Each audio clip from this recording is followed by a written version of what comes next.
என் மகள் செய்ததை போல வேறு எந்த மாணவர்களும் செய்ய வேண்டாம்.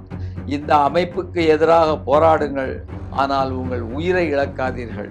मेरी बेटी रिया कुमारी, तो मैंने कुछ नहीं पूछा, पता नहीं क्या होगा.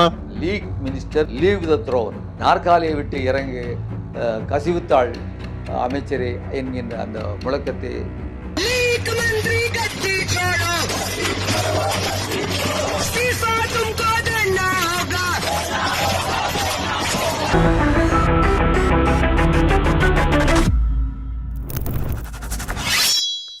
வணக்கம், கே பாலகிருஷ்ணன் பேசுகிறேன் ரூஸ்டர் செய்திகளுக்காக. இன்றைக்கு டெல்லியில் ஜந்தர் மந்தரில் நடந்த சில காட்சிகளை உங்கள் முன்னால் நான் காண்பிக்க போகிறேன். ஏற்கனவே தொடர்ந்து நாம் காண்பித்து வருகிறோம். தமிழ்நாட்டில் எந்த மெயின் ஸ்ட்ரீம் ஊடகங்களும் இது பற்றி காண்பிப்பதே இல்லை.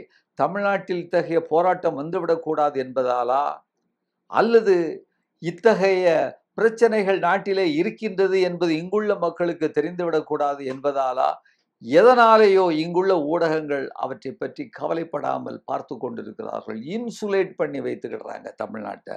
அப்படி சில செய்திகளை நாம் தான் கொண்டு வந்துட்டு இருக்கிறோம் ரூஸ்டர் செய்திகள் மூலமாக. இன்றைக்கு அதில் ஒரு முதல் செய்தி பாருங்க.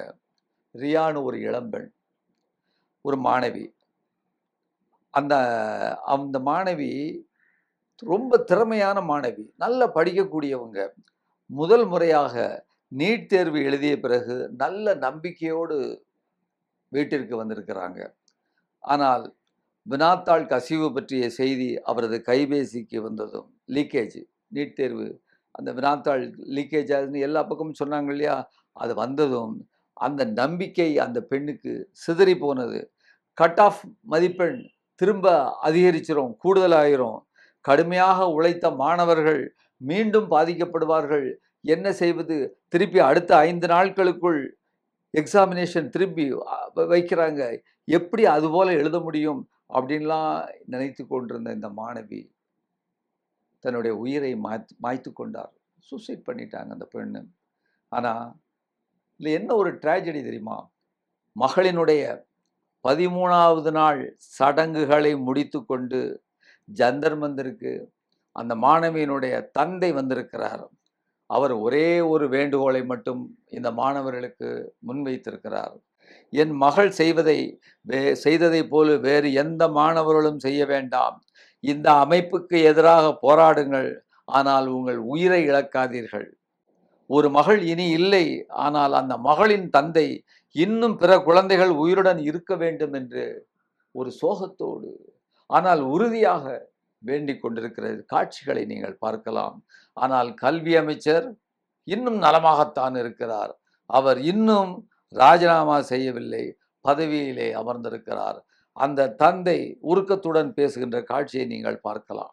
मेरी बेटी रिया कुमारी, जो कि डॉक्टर बनना चाहती थी और फौज में सेवा देना चाहती थी, उसका सपना था।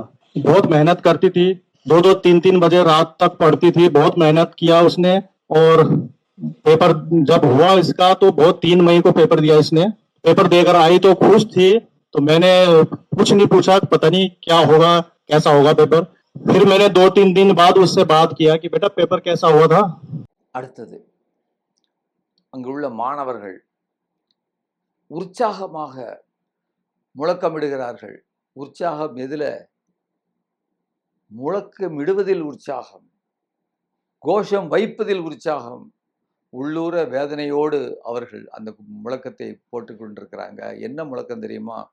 லீக் மினிஸ்டர், லீக் பேப்பர் லீக்கான மினிஸ்டர், லீக் த த்ரோன் அப்படிங்கிற ஒரு கோஷத்தை முழக்கிறாங்க. Leak minister, leave the throne, நாற்காலியை விட்டு இறங்கு, கசிவுத்தாள் அமைச்சரே என்கின்ற அந்த முழக்கத்தை அங்கு மாணவர்கள் சத்தமாக எழுப்பிக் கொண்டிருக்கின்ற காட்சியை உங்களுக்கு போடுகிறேன், அதை பாருங்கள்.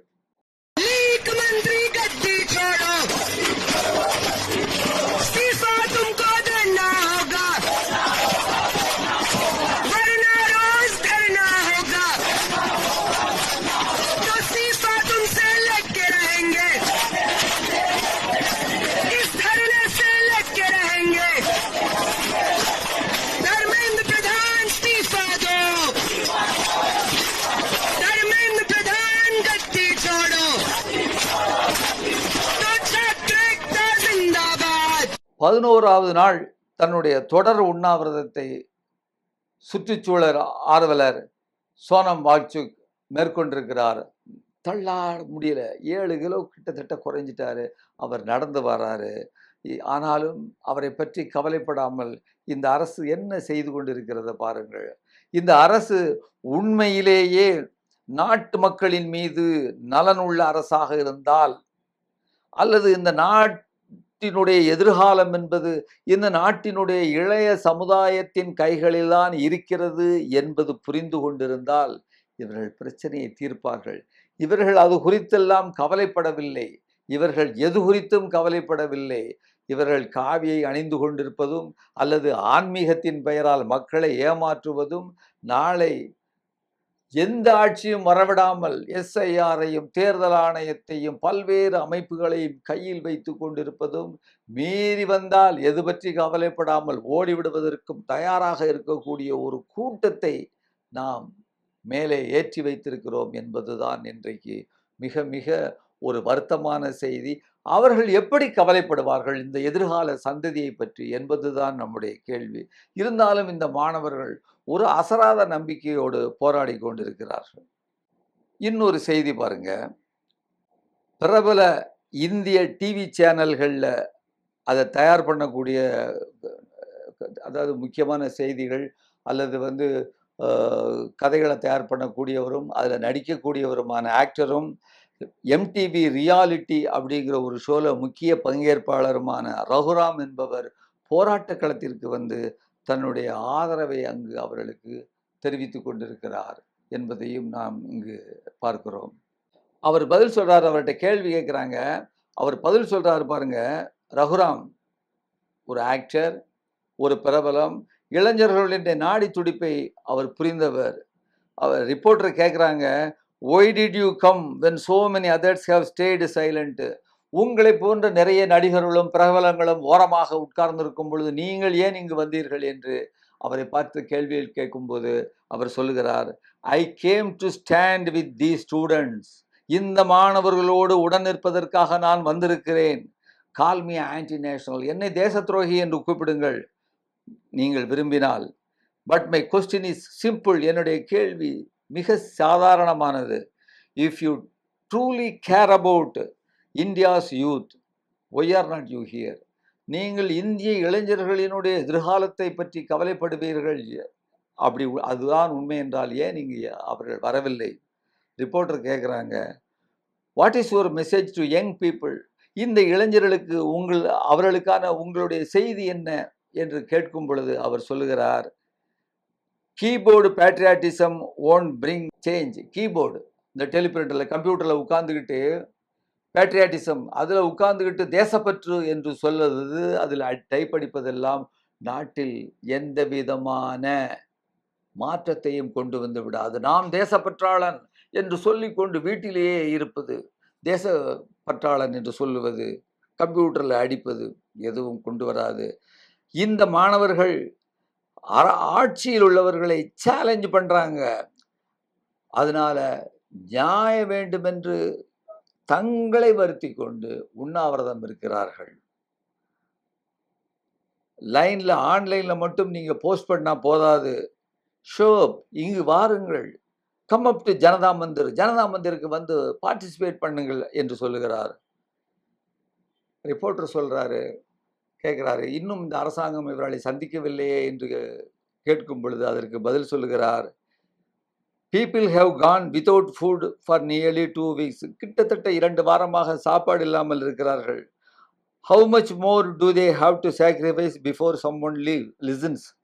யாராவது காது கொடுத்து கேட்பதற்கு முன்னால் இன்னும் எத்தனை நாள் அவர்கள் சாப்பாடுகளை துறக்க வேண்டும்? இன்னும் என்ன சாக்ரிஃபைஸ் அவர்கள் செய்ய வேண்டும்?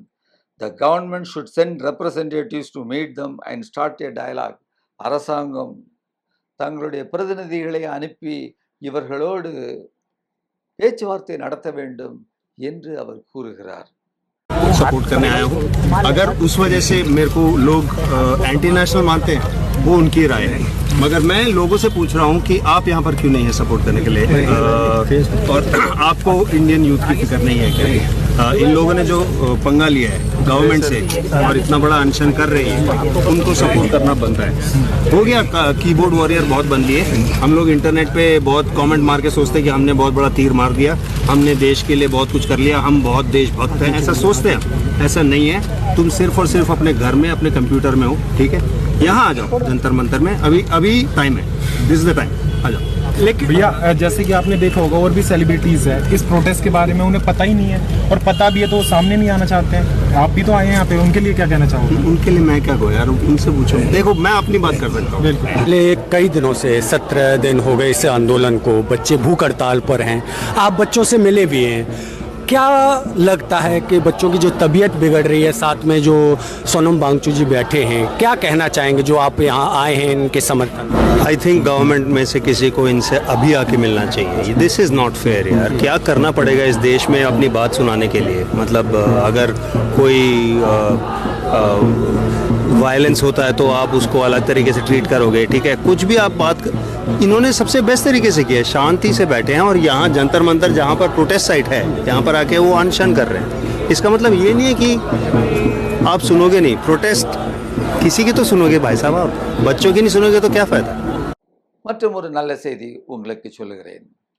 காக்ரோச் ஜனதா பார்ட்டியினுடைய ட்விட்டர் அக்கௌண்ட்டை ஒன்றிய அரசு பல நாட்களாக முடக்கி வைத்திருந்தது. டெல்லியிலே உயர்நீதிமன்றம் வழக்காடிய பொழுது அங்கே அரசினுடைய இந்த ட்விட்டர் அக்கௌண்ட்டை முடக்கும் உத்தரவை ரத்து செய்திருக்கிறது. அதை பற்றி காக்ரோச் அந்த இளைஞர்கள் கொண்டாடி கொண்டிருக்கிற காட்சியை கூட நீங்கள் பார்க்கலாம்.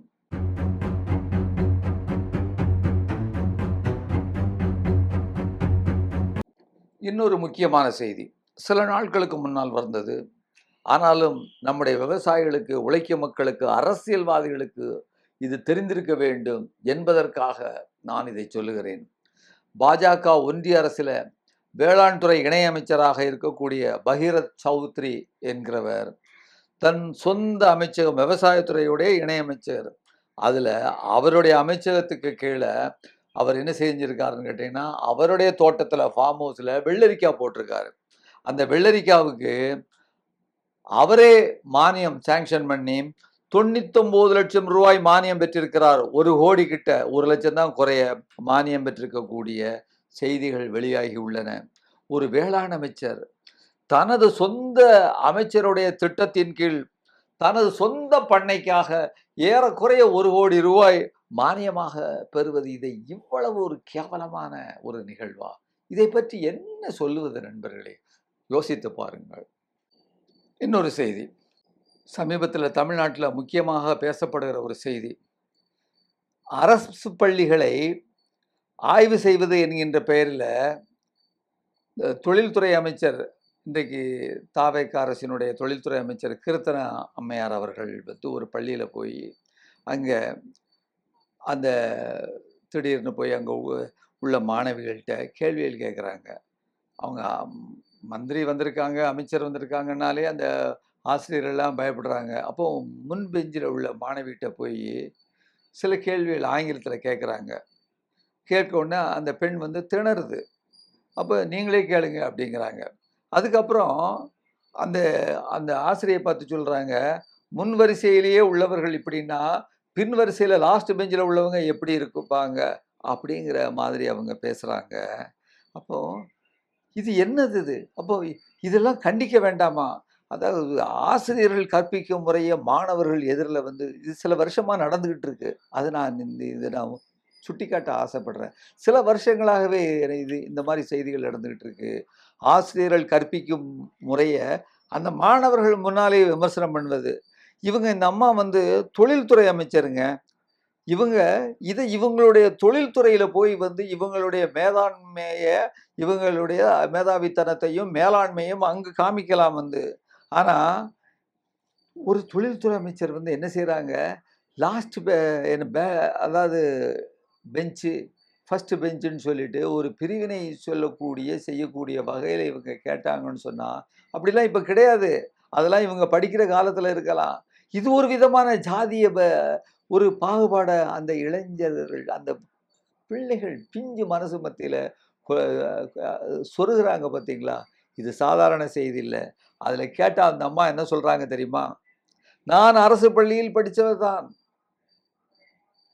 சொல்லிட்டு, இப்படி நீங்கள் என்னை விமர்சனம் செய்வதன் மூலமாக, ட்ரோல் பண்ணுவதன் மூலமாக, நீங்கள் அரசு பள்ளியில் படித்த என்னை நீங்கள் விமர்சனம் செய்கிறீர்கள், அப்படி பிளேட்டை தூக்கி போடுறாங்க பாருங்க. இதுக்கு நான் ஒரு விஷயத்தை நான் சொல்லி ஆகணும். விவசாயத்தினுடைய தலைவர் என்கின்ற முறையில் கடந்த காலத்தில் பார்த்துருக்குறோம். யார் ஒருவர் விவசாயிக்கு எதிராக சட்டத்தை கொண்டு வந்ததற்காக ஆதரவளித்தாரோ அவர்தான் நான் விவசாயி என்று பேசியவர். எனவே நீங்கள் யார் என்ன செய்தீர்கள் என்பது அல்ல பிரச்சனை, இப்பொழுது என்ன செய்து கொண்டிருக்கிறீர்கள் என்பதுதான் பிரச்சனை. நீங்கள் அரசு பள்ளியில் படித்தீர்களா படிக்கவில்லையா என்பது அல்ல பிரச்சனை. அரசு பள்ளியில் படித்திருந்தால் இப்படியெல்லாம் கேள்விகள் கேட்பதற்கு உங்களுக்கு எவர் அந்த அதிகாரத்தை கொடுத்தது? உங்கள் அதாவது துறைக்கு அப்பாற்பட்ட அந்த இடத்தை இன்னொரு துறையிலே போய் நீங்கள் கேட்கக்கூடிய அந்த கேள்வி. அதே போல உங்களுக்கு இன்னொரு துறையில கேள்வி கேட்கிறீங்களே, அப்படி என்ன நீங்கள் சகலகலா துறைகளிலுமே கேள்வி கேட்டு அதை தெரியக்கூடிய வகையிலே ஒரு சகலகலா வல்லியா நீங்கள்? நிச்சயமாக இருக்க முடியாது. உங்களுக்கு கொடுக்கப்பட்டுள்ள அம்மணி, நீங்கள் அந்த துறையை சென்று பாருங்கள். இது சரியான போக்கு இல்லை. உங்களுக்கு சிவில் சமூகங்கள் சார்பாக மக்கள் கல்வி கூட்டமைப்புடைய செயற்குழு உறுப்பினர் என்கின்ற முறையிலும் நான் சொல்கிறேன், இது போன்ற இந்த கேரக்டரை, இந்த அப்ரோச்சை பரன்ல ஏதாவது கெட்டி மூட்டை கட்டி பரன்ல விருதுநகரில் உள்ள உங்க வீட்டு பரன்ல தூக்கி வச்சிருங்க. இதை வெளியே இங்க கொண்டு வந்து காமிக்காதீங்க. இது சரியல்ல. ஏன்னு சொன்னா இது மக்கள் மத்தியில அரசு பள்ளியை கேவலமாக காட்டுவது,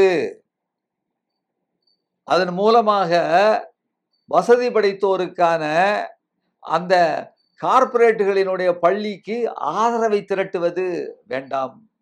மாண்புமிகு அவர்களே, இந்த தொழிலை விட்டு விடுங்கள். நாங்கள் உங்கள் மீது மரியாதை வைத்திருக்கிறோம். மிகுந்த அளவு கடந்த இளைஞர்கள் அந்த வேகத்தில் எல்லா இளைஞர்களும் உங்களை கொண்டு வந்திருக்கிறார்கள். அதற்கேற்றபடி நடந்து கொள்ளுங்கள். ஏன் கொண்டு வந்தோம் என்று நினைப்பதற்கான அளவிலே வைத்து விடாதீர்கள். தெரியாமல் இருப்பதில் தப்பு இல்லை. படிப்போம், கற்றுக்கொள்ளுவோம். ஆனால் எல்லாம் தெரிந்தது போல் நினைப்பதுதான் மிகப்பெரிய பிழை என்பதை இந்த நேரத்திலே எங்களுடைய கண்டனத்தை, சிவில் சமூகங்களினுடைய கண்டனத்தை, இந்த நாட்டு விவசாயிகளினுடைய அவர்களுடைய சார்பாகவும் அவர்களுடைய கண்டனத்தை, மக்கள் கல்வி கூட்டமைப்பு சார்பாக அதனுடைய செயற்குழு உறுப்பினர் என்ற வகையில் என்னுடைய கண்டனத்தை தெரிவித்துக் கொள்ள கடமைப்பட்டுள்ளேன். இத்துடன் இந்த செய்தியை நான் முடித்துக் கொள்கிறேன். நன்றி, வணக்கம். ஊடகம் கார்ப்பரேட் அரசியல்வாதிகளின் கைப்பாவையாக, அடிமைகளாக இருந்தது போதும். இனி சாட்டை எடுத்து சுழற்றும் நேரம் வந்துவிட்டது. ஊடகம் பொதுமக்களாகிய உங்களுக்காக, உங்களாலேயே இயக்கப்பட வேண்டும். ஊடக சுதந்திரத்திற்காக உங்களின் பங்களிப்பை இன்றே அளித்திடுங்கள். ஓ, அப்ப அந்த மிஸ்டர் அண்ட் மிஸ்ஸஸ் பெர்ஃபெக்ட் உண்மையிலேயே வர்த்து. நரம்பு தளர்ச்சியிலிருந்து விடுபட்டு உடம்பு ஒரு புது வீரியம் பெற மா நேச்சுரல்ஸோட மிஸ்டர் பெர்ஃபெக்ட்டை யூஸ் பண்ணுங்க.